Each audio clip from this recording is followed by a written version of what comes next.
Oh, dandahan. Ah, grabing lakas naman talaga, oh. Dandahan bigla. Yun. Bitaw, oh, puno.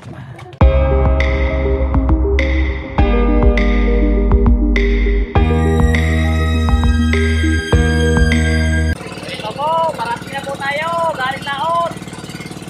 4 na araw po tayo sa Laot. Ayaw dumawi yung tulingan. Pati tangigi, ayaw na dumawi. Maliit na yung buwan.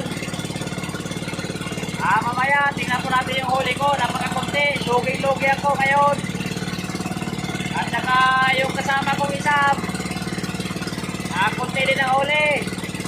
So yung pinsan ko, nakahuli yata ng 4 na tangigi. Pagdating ko, may huli na sila. Nauna sila. So mamaya, tingnan po natin. Mamaya.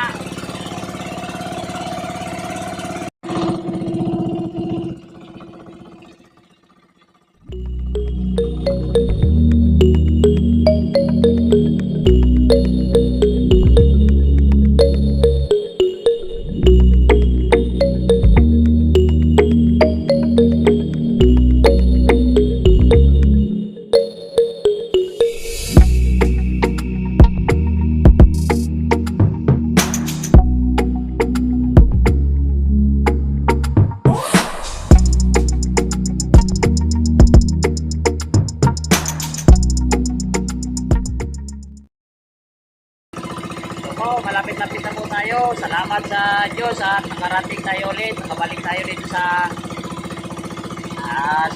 aming mga pamilya.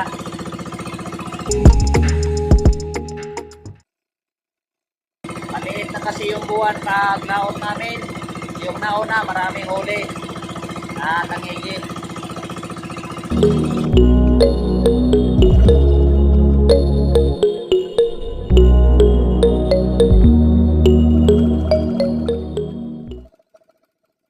Pala si Kaboy Boy, dumating na.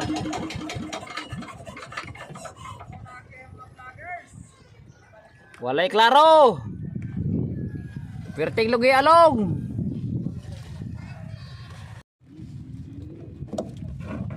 Yung pinakamaliit, iwan mo lang kay pang ano yan.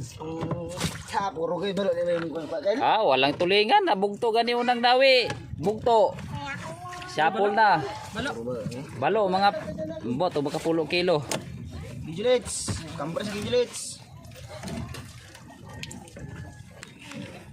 Lugian, lugi. Luyas Julito, loya. Mga yung pinakamaliit ha. Kaya gigjagtog now. Ikaw gani kuan. Mga ka-guys, Kaya gigjagtog now. kada. Wala bigyan wala lang ay. Wala lang ay ilo yan. Kaya kung wala ko nagtiyaga ay walang tagigi. Napulo siguro ka kilo. Mga ambot lang. Mira. Kung nadagkot, piyo na po kayo. Grabing pinuha. Maliliit ng balo. Dat ganito. Ha? Dat ganito. Ganyan. Wala ko tulingan. Tulingan. Manadawihan ako, nalagot, dinali ng lumba. Siya, dinawihan ako, wala. Pagkano naman, nalagot na naman. Yung padilim na yung kain ng tulingan. Kaya wala talagang Pungkol, sumbao. long, kanang durado long, idaplin na long.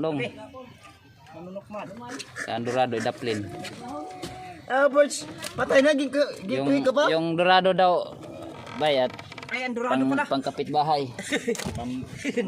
Bahay. Pagkorda boys. Bahay, Oo. sa kumari. Ay, delikato kay kumpare dyan, mataga tayo. Kung hindi, Uy, Bibigyan sa ano, Julita? opo. himuha na ng Julito, durado. Wag. Wag yan. Ay, sobra skill. Ha? O dito. Sobra 10. Sana. Oh, yung may maliit pa long, oh. May pang ano dyan, may maliit pa na yan. Ako. Ya, wag mo yan, yung maliit. Ayun, ay, labing ka na. Saan? Tingnan ko na. Huwag ka na mag-ulam ng ano, balo, kay ano, pait yan. Yan o, tambaka, may tambaka ka man. Tamis yan. Kaya pang ano yan. Ikaw mo to. Napasilaw din sa laom po talong daw na tukla pa na yan na. Dami pang yelo oh. Kahit hanggang bukas pa o sunod araw kaya lang katamad na. Kaburing na sa laot.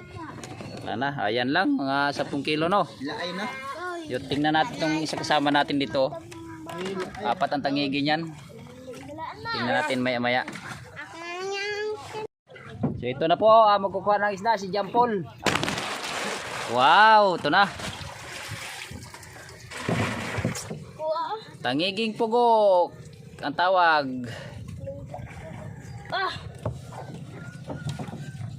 Yun. 3 kilo.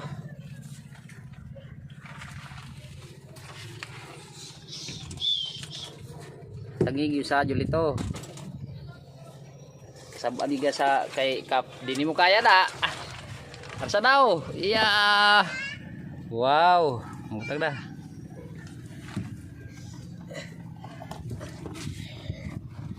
Lampas mga 7 kilo. Tito Pascual, ilan taniging kuha ma? 4. Yan si Insan Pakay.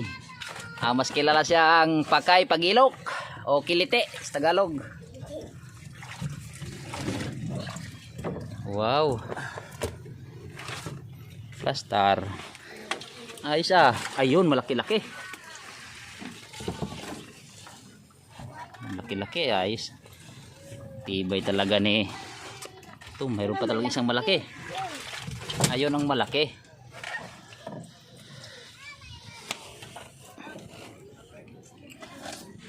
Yan, mga 1 kilo. Kanina may. Ayos to, ginto. Gintong parakali. Ano niya? Gamay, wala ko itulingan. Balo, Huwag mo kilo. Ha? Yung pwede, huwag mo kilo na. Wala na ko ikuan. Video sa kilo. Nan. Kana lang pagkuha. Yun.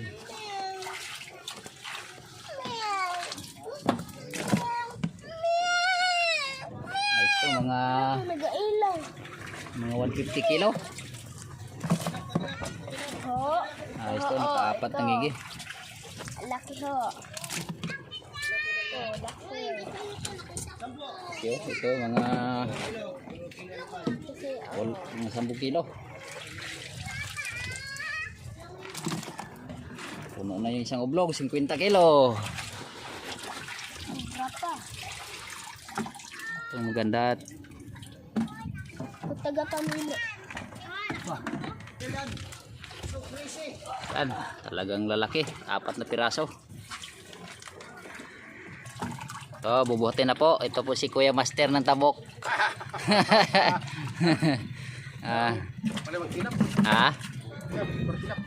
Para tilap. Ay, di ganin siya magpa-video. Tago siya. Di ingat muna ang kamera kahit takot sa kamera. Punong-puno yan. Mga 70 kilo yan.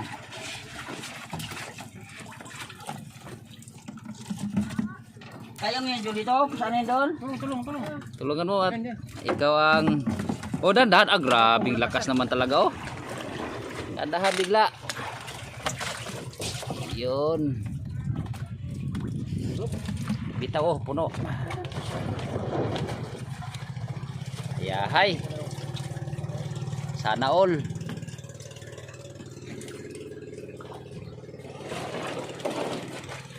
Okay.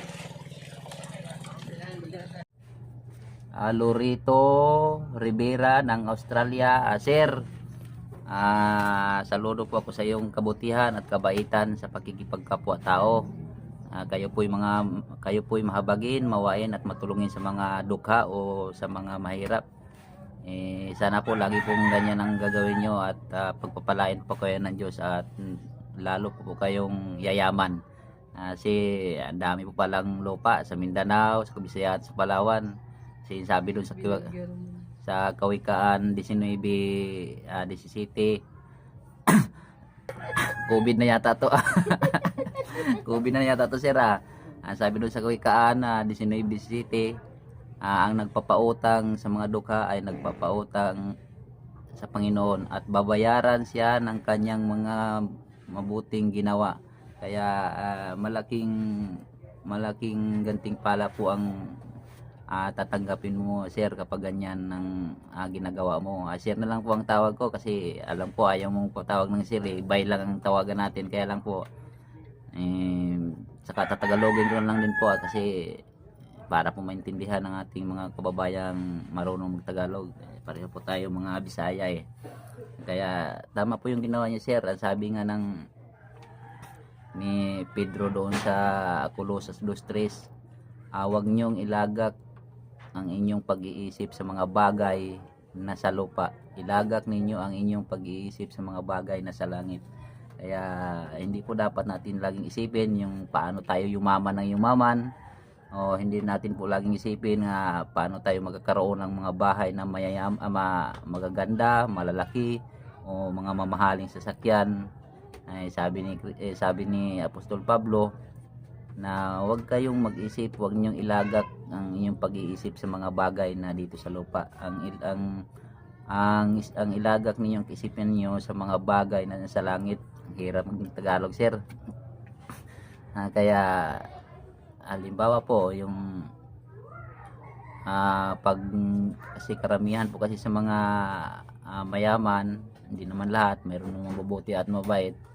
Kahit mayaman sila, gusto pang magpayaman ng magpayaman Kaya ang sabi ni Kristo doon sa Mateo 6:20, wag kayong mag-impok ng kayamanan dito sa lupa. Ang impukin ninyo ang kayamanan na sa langit. Yung kayamanan po sa lupa, yung pong mga material na bagay, yung mamahaling sasakyan, mamahaling bahay, yan po yung mga material na bagay. Pero po yung mga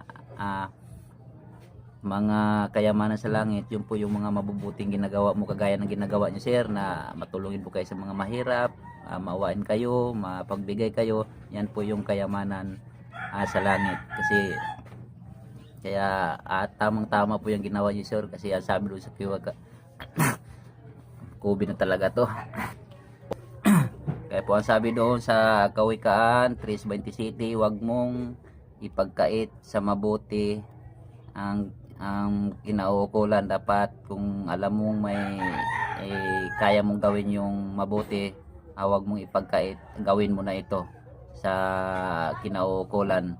Kasi may panahon po na talagang mayroon tayong oras na pwede tayong gumawa ng mabuti, gawin po natin yun. Kaya sabi niya, wag niyong ipagkait ang mabuti sa kinauukulan, na kung nasa inyong kamay, na sa kapangyarihan ng inyong kamay, ay gawin ninyo. Kasi ang sabi po ni Santiago sa 4:17, kung alam niyo yung mabuti at hindi niyo ginawa, ay magiging kasalanan pa sa inyo.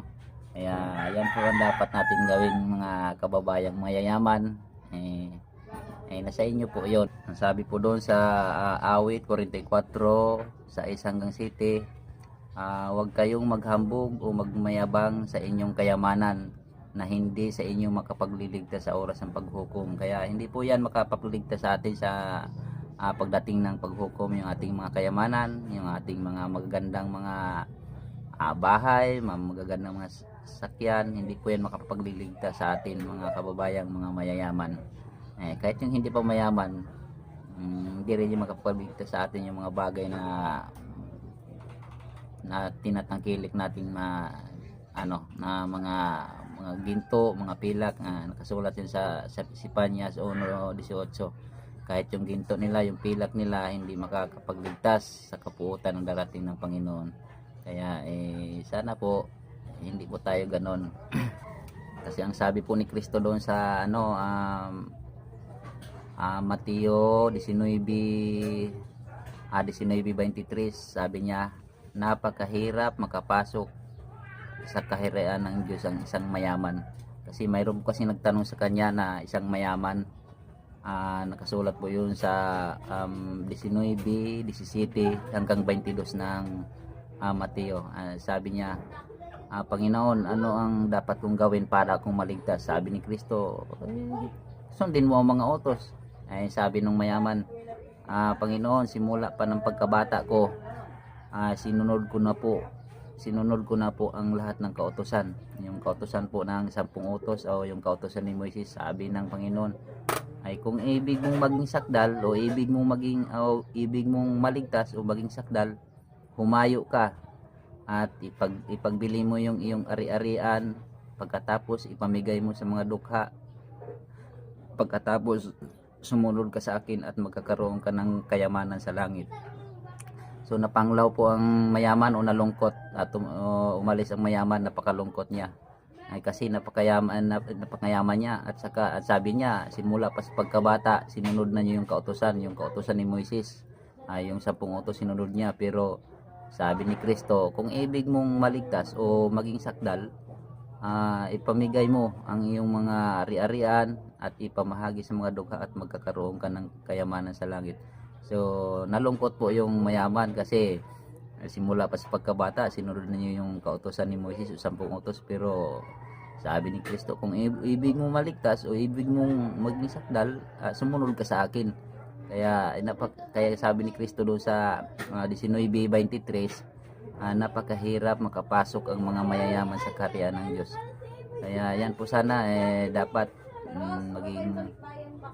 maging bukas po sana ito para po ito sa mga mayayaman nating mga kababayan. Mga kababayan, sana wag po kayong magalit at kasi alam ko may mga mayaman na mabubuti at mababait na kagaya ni Lorito Rivera ng Australia. Siya nga pala mga kababayan, anong panahon pa po na hindi pa po ako nagbabasa ng Bible, napakainitin po ng ulo ko. Hindi pa ako makarinig ng kahit anong masamang salita o sakit na salita, at saka wala po akong inaatrasan na laban kung hahamonin ako, at wala po akong kinakatakutan kahit anong, kapag gusto nilang laban talagang hindi ako atras kung anong gusto nila, tagaan o saksakan. Minsan nga pag medyo pinaparinggan ako, sinasabihan ko na kuha ka ng lobid, magtatalian tayo. Ganun po ako tapang noon, kahit sino po yung nakakilala sa akin sabi na grabe ko daw katapang. Pero nung nagbabasa na po ako ng Bible, pinag-aralan ko po yung mga salita ni Kristo. So ngayon makikita po nila kung gaano na ako kaduwag. Gaano na ako kaduwag ngayon. Yung mga kakilala sa akin kung gaano ako katapang, ngayon makikita nila kung gaano na ako kaduwag ngayon. At saka marunong na rin ako magpatawad sa kaaway, marunong na akong magmahal sa kaaway, marunong na akong tumulong sa kaaway. Kasi yun pa lang, sabi nga ni Kristo sa Mateo 6:14 hanggang 15, pag hindi nyo patatawarin ang inyong mga kaaway, hindi rin kayo patatawarin ng inyong amang nasa langit. Kung patatawarin ninyo ang nagkasala sa inyo, patatawarin din kayo ng inyong amang nasa langit. So ibig sabihin po pala, mas mahal pa ng Diyos ang ating kaaway kaysa sa atin. Kasi pag hindi mo patatawarin, hindi ka rin patatawarin niya. Pero pag patatawarin mo yung kaaway mo, patatawarin ka rin niya. Ganon po pala yun. Mas mahal pa pala yun ng Diyos, yung mga kaaway mo kaysa sa iyo. Kaya nga pala sabi ni Kristo dun sa sa Lucas 17,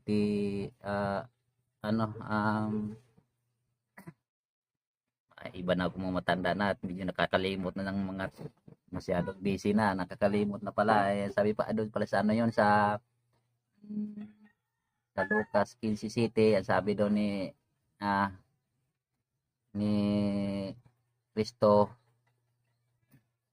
kalimutan na pag matanda na, mas nagkakatuwaan mas nagkakatuwaan ang mga angel sa langit sa isang taong makasalanan na nagbalik at tumalikod sa kanyang kasalanan. Ayon sa pala sa Lucas 15:7. Kasi po sabi niya doon sa Lucas 15:2 hanggang 6. Halimbawa, mayroon kayong tupang 100, nawala yung isa. Hindi ba ninyo iiwan yung 99 na tupa at hanapin yung isa? At pag nasumpungan ito, di ba siya matuwa at pasan-pasan niya sa kanyang balikat at aanyayahan niya yung kanyang mga kaibigan, mga kapitbahay at magsasaya sila. Ganon din yung mga angel sa langit. Magkakatuwaan sila sa isang taong tumalikod at isang taong makasalanan na tumalikod. Kaya mas masaya pa ang Diyos isang taong makasalanan tumalikod kaysa 99 na tao na matutuwid na walang mga kasalanan. Kaya mas mahal pala ng Diyos yung isang taong makasalanan na tumalikod at bumalik sa Kanya kaysa 99 tao na matuwid na hindi na dapat magsisi. Kaya ganun po pala yung mga bagay at kaalaman at karunungan sa ganyang mga katuwiran ng Bible. Mga tao palang mga makasalanan tumalikod, natutuwa pala ang Diyos kaysa mga taong matutuwid na 99 piraso. Siya nga pala mga kababayan, wag po niyo akong hangaan, wag niyo akong purihin, wag niyo akong dakilaan. Dapat sa Diyos po tayo magpuri at dumakila at humanga kasi siya po ang nagbigay ng kaalaman, ng karunungan, kapantasan at kapurihan at kadakilaan. Nabubulol na tayo pag Tagalog. Dapat siya po ang ating purihan at magpakailanman. Hindi po dapat kayo humanga sa akin at pumuri kasi sabi doon ni Kristo sa Lucas 16:15, ang pinupuri o dinadakila ng tao ay kasuklam-suklam sa Panginoon. Kaya nga sabi nga ni Kristo doon sa 17:10 ng Lucas, sabi niya doon, pagkatapos ninyong sabihin ang mga bagay na ito, ay sasabihin ninyo, kami mga aliping walang kabuluhan. Sinasalita lang namin, sinasabi lang namin ang aming dapat gawin. Kaya ako po ay isang aliping walang kabuluhan. Wag po kayong humanga at pumuri sa akin. Saka siya nga pala doon po sa mga nakapanood dito. So yung mga kababayan, sana po kayong magalit sa akin. Ginawa ko po ito para sa inyo, para po kayong mamulat o matuto sa mga katuwiran ng Diyos. Kasi po maswerte na po tayo dito sa ating mundo kung mabuhay tayo ng isang daang taon. Kung tayo po ay ililigtas niya at maliligtas niya, mabuhay po tayo doon ng milyon-milyon, hindi lang milyon-milyon taon kundi bilyon-bilyon, trilyon-trilyon, quadrilyon, quintilyon taon na walang hanggan. Kaya sana po maging mahabagin po tayo, matulungin po tayo sa mga dukha. Ito po ginawa ko to para po sa inyo mga mayayaman, para po magising kayo, mamulat kayo sa mga ganitong mga katuwiran. Alam ko po maraming mga mayaman na mabubuti at mababait. So sana po gawin po natin to. Saka po sana po ngayong ikaw na nanood sa video ito, panoorin po nyo yung isang video ko na hawak ko po yung package na pinadala sa akin ni Roel Official. Sana i-subscribe din po ninyo at i-watch ninyo yung channel ni Roel Official. Mawain po siya at matulungin. Mayaman din po siya. At sana po panoorin nyo yun at makakapulot po kayo doon ng konting kaalaman, konting karunungan tungkol sa salita ng Diyos. At matataglan nyo at madadala ninyo habang buhay kayo. Maituturo nyo yun. Yung mga katuwiran na yun, maituturo niyo yun sa mga kamag-anak nyo, sa mga anak nyo, sa mga apo, sa mga kaibigan, sa mga kilala. Habang buhay madadala po yung mga katuwiran na yun at kaalaman. At para po sila matuto din po yung hindi nakapakinig sa video ito. Pag mapanood nila yon, baka po magbago sila o kaya matuto din po sila. Kaya ako, napaghaba na pala, 15 minutes, marami pa akong i-shout out dito. Kaya po sana po panoorin po niyo yung isang video ko na yung unboxing na pinadala sa akin ni Roel Official, at marami pong kaalaman at karunungan doon. Panoorin po niyo, yung ikaw nanood ngayon, panoorin po niyo. Si shout out tayo, marami po shout out kay Rastid Balinte, shout out kay Leo Cleope, shout out kay Mabel Porton Rosiba ng Bulgaria, shout out kay Dragon Salazar ng Santo Tomas, Batangas. Pinapa-shout out niya ang asawa niya na si Melissa Salazar. Shout out kay Marjorie Bicaldo, shout out kay The Birds Fishing TV Germany. Shout out kay Skyros Di Patuan Maona Marawi City. Kumusta na po kayo dyan? Tanga Marawi, sana po nakabangon na kayo yan sa giran ng nakaraang taon. Shout out kay Busyo Sinyo, shout out kay Agnes Linlingo Sabala, shout out kay Rimac Bordal, shout out kay Buyit Kulaway ng San Fernando, Camarinesor. Tol, salamat sa panonood mo dyan sa Camarisa. Diyos mabalo sa Indo Gabos. Shout out kay Cyril Agipo, Tabok sa Blayan Occidental, Mindoro. Ate, maraming salamat ha. Shout out na rin kay Jomar. Shout out kay Arnil Andrid Kabayan TV Vlog. Shout out kay Agwaman Adventure. Shout out kay Simin Fishing Adventure Ride Fishing Infok Cebu City. Mayong buntag sa inyo, bye, taga Cebu. Kamamata lang nako. Shout out kay Isil kay Asil Alcantara ng Bangkok, Thailand. Mga taga Thailand, ingat po kayo dyan. Salamat sa panonood. Shout out kay Marcelo Barsagas, Misamis Salay, Misamis Oriental. Salamat sa inyong panonood diha, taga Misamis Oriental. Daghang salamat. Sana po natuto po kayo ng konting kalaman at karunungan sa video ito. Konti lang po naman. So, wag po kayo magkamali. Hindi po ako pastor, hindi po ako mangaral, wala pong katungkulan sa relihiyon. Sinishare ko lang po yung konting kalaman kong natutunan ko po sa salita ng Diyos. Sana po pagpalain kayo ng ating Diyos na siya po ang nagbigay sa atin ng buhay. Sa Diyos, sa Tagalog pa po may kapal, sa Bisaya pa bathala, sa ating kababayang Muslim Allah. Sana pagpalain po kayo ni Allah. Sana po ay bigyan tayo ng pagkaunawa sa video ito.